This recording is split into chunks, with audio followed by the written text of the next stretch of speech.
Navratri time रे जदि किछि बिना पियाज रसुण वाला यम्मी रेसिपी बनैबा को चाहूँगी देन यही पनीर और कैप्सिकम रेसिपीटा को निश्चय सेव करके रखंतु।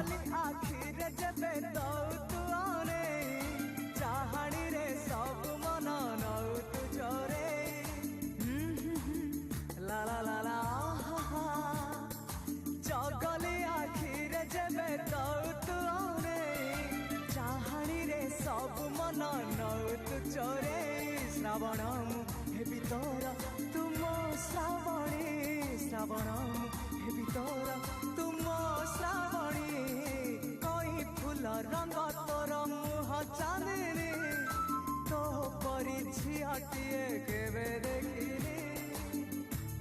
यही रेसिपीटी को आपण माने भात और रुटी दुईटा जाक सहित खाई परिबे। जदि रेसिपीटी भल लगी देन लाइक शेयर सब्सक्राइब करने को जमा भी भूल